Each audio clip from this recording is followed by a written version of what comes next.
Aphrodite's relationship with Ares, the god of war, is one of the most famous and dramatic love affairs in Greek mythology. Although Aphrodite was married to Hephaestus, the god of craftsmanship and the forge, her marriage was far from a traditional or harmonious one.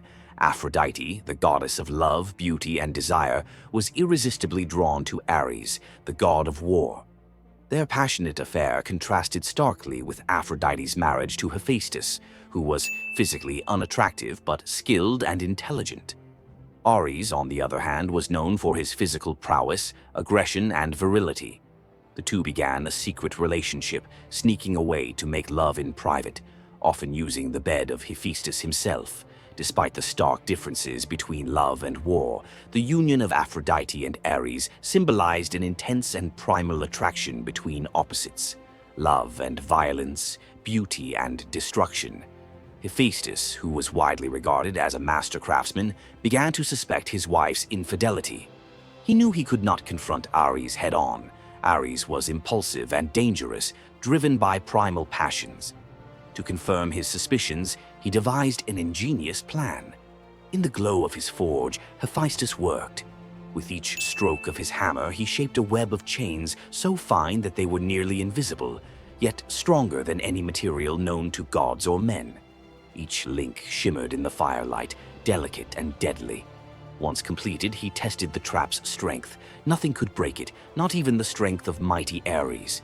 He then set this trap above the bed, where Aphrodite and Ares frequently met in secret. One day, when Ares and Aphrodite were lying together in Hephaestus's bed, the net fell on them, trapping them in a compromising position. They were unable to escape and were caught in the act of adultery. In an instant, they found themselves bound, unable to move. The more they struggled, the tighter the chains pulled, wrapping them together in a humiliating tangle. Ares, enraged, pulled with all his might, but not even the god of war could break free from the trap. Aphrodite's laughter turned to cries of shock and embarrassment as she realized they had been caught. At that moment, the doors to the chamber flung open, and there stood Hephaestus, his face a mask of bitter satisfaction.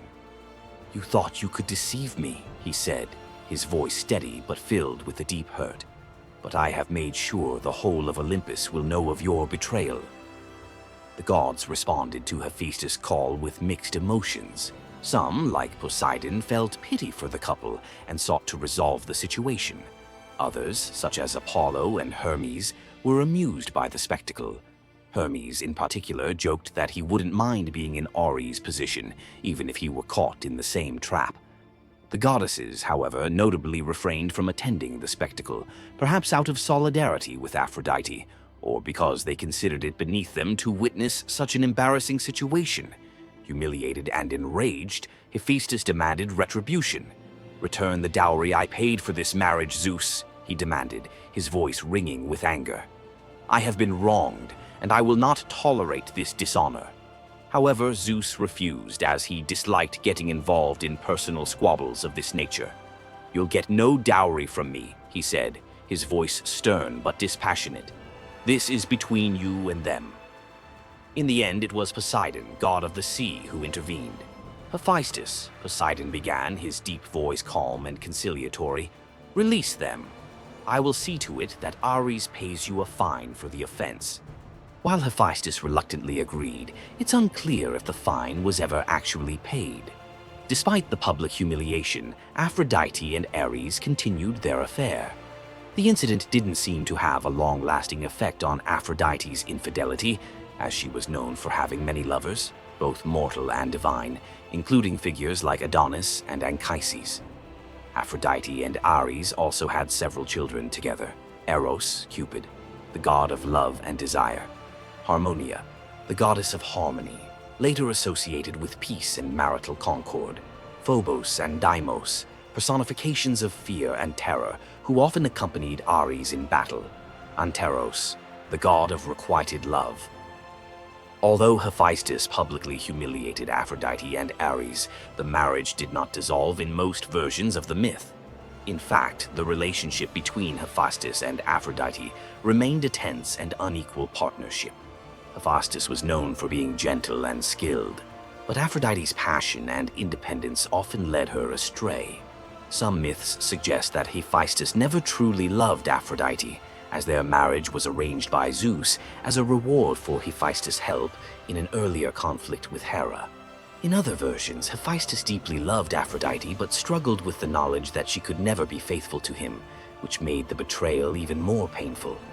In sum, the story of Aphrodite, Ares, and Hephaestus remains one of the most iconic tales of love, betrayal, and vengeance in Greek mythology.